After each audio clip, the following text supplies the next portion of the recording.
Hello friends, welcome back to my channel Simnas food world.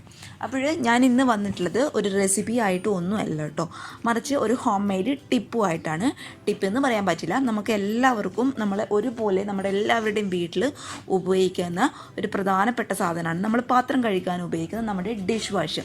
അപ്പോൾ dish wash സാധാരണ നമ്മൾക്ക് super മാർക്കറ്റിൽ നിന്ന് അല്ലെങ്കിൽ കടകളിൽ നിന്നൊക്കെ വാങ്ങിക്കാനായിട്ട് കിട്ടും. പക്ഷേ ഇനി നിങ്ങൾ ക്യാഷ് കൊടുത്ത് അല്ലെങ്കിൽ പൈസ കൊടുത്ത് നമ്മൾ കടകളിൽ നിന്ന് വാങ്ങിക്കേണ്ട ആവശ്യമില്ല. ഇത് വളരെ എളുപ്പത്തിൽ നമുക്ക് ചെറുനാരങ്ങ വെച്ചിട്ട് ഒരു 6 ചെറുനാരങ്ങ വെച്ചിട്ട് ഒരു മാസത്തേക്കുള്ളിയോ അല്ലെങ്കിൽ ഒരു 1-1.5 മാസത്തേക്കുള്ളൊക്കെ ഡിഷ് വാഷ് നമുക്ക് വീട്ടിൽ റെഡിയാക്കി എടുക്കാനായിട്ട് പറ്റും കേട്ടോ. അപ്പോൾ നിങ്ങളെല്ലാവരും ട്രൈ ചെയ്ത് നോക്കുക. ട്രൈ ചെയ്ത് നോക്കിയിട്ട് ഇതിൻ്റെ അഭിപ്രായങ്ങളൊക്കെ അറിയിക്കുക കേട്ടോ. അതുപോലെ ചാനലിൻ്റെ വീഡിയോസൊക്കെ ആദ്യമായിട്ട് കാണുന്നവരാണെങ്കിൽ സബ്സ്ക്രൈബ് ചെയ്യാൻ മറക്കരുത്. അപ്പം നമുക്ക് പെട്ടെന്ന് തന്നെ ഈ ഈസി ആയിട്ടുള്ള ഡിഷ് വാഷ് എങ്ങനെ റെഡിയാക്കും നോക്കാം. ഈ ഡിഷ് വാഷ് റെഡിയാക്കാനായിട്ട് ഞാനിപ്പോൾ ഇവിടെ എടുത്തിട്ടുള്ളത് ഒരു 6 ചെറിയ നാരങ്ങ എടുത്തിട്ടുണ്ട്. ചെറുനാരങ്ങ കേട്ടോ നമുക്കിതിന് മെയിനായിട്ട് വേണ്ടത്. അതിന് നമുക്ക് എന്ത് ചെയ്യണം, ഇത് ചെറുതായിട്ടൊന്ന് കട്ട് ചെയ്ത് എടുക്കാം.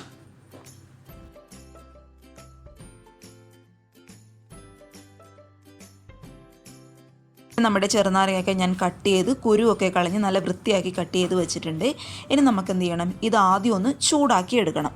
അപ്പോൾ ചൂടാക്കാനായിട്ട് ഞാനിവിടെ ഒരു പാത്രം വെച്ച് കൊടുത്തിട്ടുണ്ട്. പാത്രം അത്യാവശ്യം നന്നായിട്ട് ചൂടാകുന്ന സമയത്ത് നമ്മൾ കട്ട് ചെയ്ത് വെച്ച് ചെറുനാരങ്ങയില്ലേ, അത് മുഴുവനായിട്ട് നമുക്ക് ഈ പാത്രത്തിലോട്ട് ഇട്ട് കൊടുക്കാം. ഇനി കറക്റ്റ് 1 കപ്പ് വെള്ളം നമുക്കിതിലോട്ട് ഒഴിച്ചു കൊടുക്കണം. 1 കപ്പ് എന്ന് പറയുമ്പോൾ 250 ml കപ്പാണ്. കറക്റ്റ് 1 കപ്പ് വെള്ളം മാത്രമേ ഒഴിക്കാൻ പാടുള്ളൂ. കാരണം ഒരുപാട് വെള്ളം കൂടിപ്പോയി കഴിഞ്ഞാൽ നമ്മുടെ ലിക്വിഡ് ഒരുപാട് ലൂസായി പോകും. അതുകൊണ്ട് 1 കപ്പ് കറക്റ്റായിട്ട്. അപ്പോൾ നമ്മുടെ ചെറുനാരങ്ങയും ഈ ഒരു മിക്സും കൂടി തിളക്കാൻ തുടങ്ങിയിട്ട് ഏകദേശം 15 മിനിറ്റ് ആയിട്ടുണ്ട്. നമ്മുടെ നാരങ്ങയൊക്കെ നന്നായിട്ട് വെന്തിട്ടുണ്ട് കേട്ടോ, നന്നായിട്ട് വേവണം. അപ്പോഴേ നമുക്കിത് മിക്സിയുടെ ജാറിലിട്ട് നന്നായിട്ടൊന്ന് അടിച്ചെടുക്കാനായിട്ട് പറ്റത്തുള്ളൂ.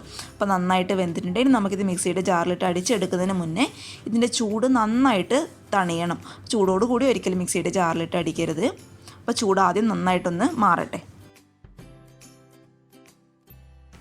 നമ്മുടെ ഈ ചെറുനാരങ്ങയുടെ ഈ മിക്സിയുടെ ചൂടൊക്കെ നന്നായിട്ട് പോയിട്ടുണ്ട്. ഇനി നമുക്കിത് മിക്സിയുടെ ജാറിലിട്ട് അടിച്ചെടുക്കാം കേട്ടോ. അതിനായിട്ട് ഞാനിപ്പോൾ ഇവിടെ മിക്സിയുടെ വലിയൊരു ജാർ എടുത്തിട്ടുണ്ട്. അതിലോട്ട് നമ്മൾ ഈ തിളപ്പിച്ച് വെച്ചിരിക്കുന്ന ചെറുനാരങ്ങയും അതിൻ്റെ ആ ഒരു വെള്ളവും എല്ലാം കൂടി ഒരുമിച്ചിട്ട് ഇനി നമുക്കിത് നന്നായിട്ട് അങ്ങ് അടിച്ചെടുക്കട്ടെ. നല്ല ഫൈൻ പേസ്റ്റായിട്ട് നമ്മൾ അടിച്ചെടുക്കണം. നമ്മൾ ജ്യൂസൊക്കെ അടിച്ചെടുക്കില്ലേ, ഈ തൊലിയൊന്നും ഉണ്ടാകാൻ പാടില്ല. അതുകൊണ്ട് നന്നായിട്ട് ഇതങ്ങ് അടിച്ചെടുക്കാം.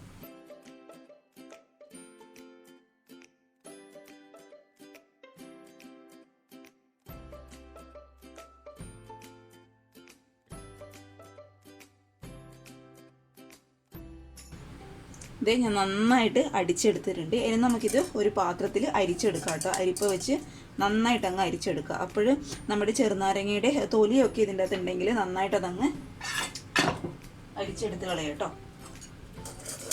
കുറച്ച് ബുദ്ധിമുട്ടായിരിക്കും അരിച്ചെടുക്കാനായിട്ട്, കാരണം ഇത് നല്ല കട്ടിയുള്ള ഒരു ലിക്വിഡാണ്. അപ്പോൾ അരിച്ചെടുക്കാനായിട്ട് ബുദ്ധിമുട്ടായിരിക്കും. പക്ഷേ അരിച്ചെടുക്കുമ്പോൾ നിങ്ങൾ ശ്രദ്ധിക്കേണ്ട കാര്യം, കുറച്ച് വേണമെങ്കിൽ വെള്ളം ചേർക്കാം കേട്ടോ.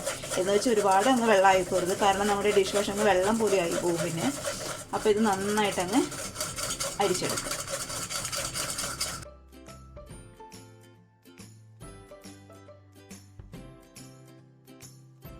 ഇത് മുഴുവനായിട്ട് ഞാൻ അരിച്ചെടുത്തിട്ടുണ്ട്. ഇതൊക്കെ ഇതിൻ്റെ പിണ്ടിയാണ്, ഇതൊന്നും നമുക്ക് ആവശ്യമില്ല. അപ്പോൾ നന്നായിട്ട് അരിച്ചെടുക്കുക. ഇത് നമുക്കിനി കളയാം. നമ്മൾ അതിൻ്റെ പിണ്ടിയൊക്കെ കളഞ്ഞ് ഇതേ കണ്ടോ, നല്ലൊരു കൊഴുപ്പോട് കൂടിയിട്ടുള്ള ഒരു ലിക്വിഡ് കേട്ടോ നമുക്ക് വേണ്ടത്. അപ്പോഴിതേ ഇനി ഇതെന്ത് ചെയ്യാം, മീഡിയം ഫ്ലെയിമല്ല, നന്നായിട്ട് ലോ ഫ്ലെയിമിലിട്ട് ഇത് നന്നായിട്ട് അങ്ങ് തിളപ്പിച്ചെടുക്കുക. അപ്പോൾ ഒരിക്കലും നിങ്ങൾ മീഡിയം ടു ഹൈ ഫ്ലെയിമിൽ വെച്ച് തിളപ്പിക്കരുത്. ചെറുനാരങ്ങയൊക്കെ ആയിട്ട് പെട്ടെന്ന് അതങ്ങ് അടി പിടിക്കും, കരിഞ്ഞു പോകും കേട്ടോ. അതുകൊണ്ട് ലോ ഫ്ലെയിമിലിട്ട് നന്നായിട്ട് അതങ്ങ് തിളപ്പിക്കുക. തിളപ്പിക്കുന്നതിനോടൊപ്പം ഇതിൻ്റെ അകത്തോട്ട് നമുക്ക് ചേർത്ത് കൊടുക്കേണ്ടത് ഒരു 2 ടേബിൾ സ്പൂൺ നമ്മുടെ ഉപ്പ് ചേർത്ത് കൊടുക്കാം കേട്ടോ. 2 ടേബിൾ സ്പൂൺ നിറയെ ഞാൻ ചേർത്ത് കൊടുക്കുന്നുണ്ട്. ഉപ്പ് നമ്മൾ എന്തിനാണ് ചേർത്ത് കൊടുക്കുന്നതെന്ന് വെച്ചാൽ നമ്മുടെ പാത്രങ്ങളൊക്കെ കഴുകുമ്പോൾ നന്നായിട്ട് അതങ്ങ് വൃത്തിയാകാൻ വേണ്ടിയിട്ടാണ് ഉപ്പ് ചേർത്ത് കൊടുക്കുന്നത്. പാത്രങ്ങളിലെ കറയൊക്കെ പെട്ടെന്ന് അങ്ങ് കളയാൻ വേണ്ടിയിട്ടും പിന്നെ പാത്രങ്ങൾ നന്നായിട്ട് അങ്ങ് നീറ്റാകാൻ വേണ്ടിയിട്ടാണ് കേട്ടോ ഉപ്പ് ചേർത്ത് കൊടുക്കുന്നത്. നന്നായിട്ട് അങ്ങ് മിക്സ് ചെയ്യാം. എന്നിട്ട് ഇതിൻ്റെ കൂടെ ഇനി നമുക്ക് ചേർത്ത് കൊടുക്കാൻ പോകുന്നത്, നമ്മൾ ഏത് കപ്പിലാണോ വെള്ളം എടുത്തത് അതേ സെയിം കപ്പിൽ ഒരു 1/4 കപ്പ് നമ്മുടെ വൈറ്റ് വിനേഗർ കേട്ടോ. സാധാരണ നമ്മൾ ഭക്ഷണ സാധനങ്ങളിലൊക്കെ ചേർക്കുന്ന വിനേഗർ അത് ഒരു 1/4 കപ്പ്, നമ്മൾ ഏത് കപ്പിലാണോ വെള്ളം എടുത്തത് സെയിം കപ്പിൽ ഒരു 1/4 കപ്പ് ചേർത്ത് കൊടുക്കുന്നുണ്ട്. വിനാഗിർ എന്തിനാണ് ചേർക്കുന്നത് വെച്ചാൽ നമ്മുടെ പാത്രങ്ങളിൽ ആ പാത്രങ്ങളിലെ ആ ഒരു സ്മെല്ലും നല്ല ഒരു വൃത്തിയായിട്ട് വെട്ടി തിളങ്ങാനൊക്കെ വേണ്ടിയിട്ടാണ് വിനാഗിർ ചേർത്ത് കൊടുക്കുന്നത് കേട്ടോ. ഇനി നന്നായിട്ട് അങ്ങ് മിക്സ് ചെയ്തതിന് ശേഷം ലോ ഫ്ലെയിമിലിട്ട് നന്നായിട്ട് അങ്ങ് തിളപ്പിച്ചെടുക്കുക. നന്നായിട്ട് ഇതങ്ങ് ഇളക്കി കൊടുക്കുക. ഒരു 5 മിനിറ്റ് തിളപ്പിച്ചാൽ മതി കേട്ടോ. അപ്പോഴേക്കും നമ്മൾ ചേർത്ത വിനാഗിരിയും ഉപ്പൊക്കെ നന്നായിട്ട് ഇതിലോട്ട് അലിഞ്ഞ് ചേർന്നിട്ടുണ്ടാവും. ഒരു 5 മിനിറ്റ് തിളപ്പിച്ചാൽ മതിയാവും. ഇത് നന്നായിട്ട് എന്ത് ചെയ്യുന്ന തിളക്കട്ടെ കേട്ടോ. നമ്മുടെ ഈ ലിക്വിഡ് നന്നായിട്ട് തിളച്ചിട്ടുണ്ട്. ഇനി നമുക്ക് ഓഫ് ചെയ്യാം കേട്ടോ. ഒരുപാട് അങ്ങ് വെച്ച് കഴിഞ്ഞാൽ ചിലപ്പോൾ അടി പിടിക്കാനുള്ളൊക്കെ ചാൻസ് ഉണ്ട്. അപ്പോൾ ഇത് നമുക്ക് ഓഫ് ചെയ്യാം. ഇനി നമുക്കിത് ചൂടാറാനായിട്ട് മാറ്റി വയ്ക്കാം. നമ്മുടെ ഈ മിക്സിൻ്റെ ചൂടൊക്കെ നന്നായിട്ട് ആറിയിട്ടുണ്ട്. ഇനി നമുക്കിത് എന്ത് ചെയ്യണം, ഒരു ബോട്ടിലോട്ട് മാറ്റി കൊടുക്കാം. വൃത്തിയുള്ള ഒരു ബോട്ടിലിട്ട് നന്നായിട്ട് വെള്ളമൊന്നും ഇല്ലാതെ ഒരു ബോട്ടിലോട്ട് മാറ്റി കൊടുക്കുക കേട്ടോ. മാറ്റി കൊടുക്കുന്നതിന് മുന്നേ ഞാനിനി ഇതിലോട്ട് ചേർത്ത് കൊടുക്കാൻ പോകുന്നത് ഒരു നുള്ള് ബേക്കിംഗ് സോഡ, അതായത് ഒരു 1/4 ടീസ്പൂൺ ഇല്ല കേട്ടോ, അതിലും കുറവ് ഒരു നുള്ള് ബേക്കിംഗ് സോഡ ഇതിലോട്ട് ചേർത്ത് കൊടുക്കുന്നുണ്ട്. അതെന്തിനാണ് ചേർത്ത് കൊടുക്കുന്നത് വെച്ചാൽ നമ്മുടെ ഈ ലിക്വിഡ് പെട്ടെന്ന് കേടാകാതിരിക്കാനും അതുപോലെ നമ്മുടെ പാത്രങ്ങളൊക്കെ നന്നായിട്ട് വൃത്തിയാവാൻ വേണ്ടിയിട്ടാണ് നമ്മൾ ബേക്കിംഗ് സോഡ ഇതിലോട്ട് ചേർത്ത് കൊടുക്കുന്നത്. ബേക്കിംഗ് സോഡ ചേർക്കുമ്പോൾ എപ്പോഴും ശ്രദ്ധിക്കേണ്ട കാര്യം, നന്നായിട്ട് ചൂടാറിയതിന് ശേഷം മാത്രമേ ബേക്കിംഗ് സോഡ ചേർത്ത് കൊടുക്കാനായിട്ട് പാടുള്ളൂ. അതോടുകൂടി ബേക്കിംഗ് സോഡ നമ്മൾ ഇതിലോട്ട് ചേർത്ത് കൊടുക്കുകയാണെങ്കിൽ ഇത് ഈ ലിക്വിഡ് പെട്ടെന്ന് അങ്ങ് പതച്ച് പൊങ്ങിയും പിന്നെ എല്ലാം താഴോട്ട് പോവുകയും ചെയ്യും. നമുക്ക് കൺട്രോൾ ചെയ്യാൻ പറ്റാതെയാവും കേട്ടോ, എല്ലാം കൂടി പതഞ്ഞു പൊങ്ങും. അതുകൊണ്ട് ചൂടോടുകൂടി ഒരിക്കലും ഈ ബേക്കിംഗ് സോഡ ഇതിലോട്ട് ചേർക്കരുത് കേട്ടോ. അത് ഞാൻ പ്രത്യേകം എടുത്ത് പറയുകയാണ്. ഇനി നമുക്ക് എന്ത് ചെയ്യണം, ഞാനിത് ഇങ്ങനെയുള്ളൊരു ബോട്ടിൽ എടുത്തിട്ടുണ്ട്, നമുക്കത് ഇതിലോട്ട് മാറ്റി കൊടുക്കാം. നമ്മൾ റെഡിയാക്കി വെച്ചിട്ടുള്ള നമ്മുടെ ഡിഷ് വാഷ് കംപ്ലീറ്റ് ആയിട്ട് ഞാൻ ഈ ബോട്ടിലോട്ട് മാറ്റിയിട്ടുണ്ട്. ഇനി നമുക്ക് എന്ത് ചെയ്യണം, നമുക്കിത് വർക്ക് ചെയ്യുന്നുണ്ടും കൂടി നോക്കണം. അതും കൂടി ഞാൻ നിങ്ങൾക്ക് കാണിച്ചു തരാം. അപ്പോഴിതേ ഒരു പാത്രത്തിൽ ഞാനിവിടെ ഒരു പാത്രം എടുത്തിട്ടുണ്ട്. അതിലോട്ട് കുറച്ച് നെയ്യിൽ നമ്മൾ നെയ്യ് തടവി കൊടുത്തിട്ടുണ്ട്. അത് നിങ്ങൾക്കൊന്ന് കാണിക്കാൻ വേണ്ടിയില്ല കേട്ടോ. നമ്മുടെ ഈ ഡിഷ് വാഷ് എത്രത്തോളം വർക്ക് ചെയ്യുന്നുണ്ട് എന്ന് നിങ്ങൾക്ക് കാണിക്കാൻ വേണ്ടിയിട്ടാണ് ഞാനിത് ചെയ്യുന്നത് കേട്ടോ. അപ്പോൾ നെയ്യ് തടവി കൊടുക്കുക. നന്നായിട്ട് തടവി കൊടുത്തതിന് ശേഷം ഞാനിത് വെള്ളം വെച്ച്, നമ്മുടെ സാധാരണ വെള്ളം വെച്ച് കഴുകുകയാണ്.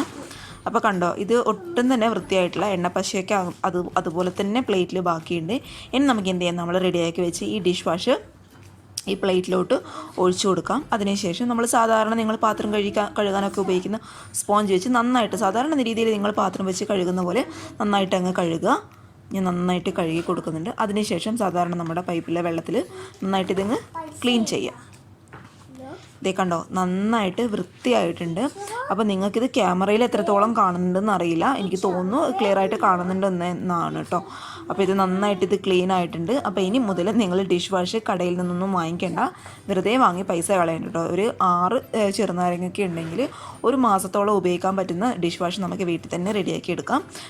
ഒരു 10-15 മിനിറ്റ് അതിനായിട്ടൊന്ന് മെനക്കെട്ടാൽ മതി കേട്ടോ. നമുക്ക് പെട്ടെന്ന് തന്നെ വളരെ എളുപ്പത്തിൽ ഇത് റെഡിയാക്കി എടുക്കാനായിട്ട് പറ്റും. അപ്പോൾ എല്ലാവരും ട്രൈ ചെയ്ത് നോക്കിയാൽ മാത്രം പോരാ കേട്ടോ. നിങ്ങൾ ഇത് ഉണ്ടാക്കിയിട്ട് അഭിപ്രായങ്ങളൊക്കെ എന്നെ അറിയിക്കണം. ഇത് എത്രത്തോളം നിങ്ങൾക്ക് വർക്ക് ചെയ്യുന്നുണ്ടെന്ന് കൂടെ എന്നെ അറിയിക്കണം. അപ്പോൾ അടുത്ത നല്ലൊരു വീഡിയോ ആയിട്ട് കാണും വരെ താങ്ക് യു.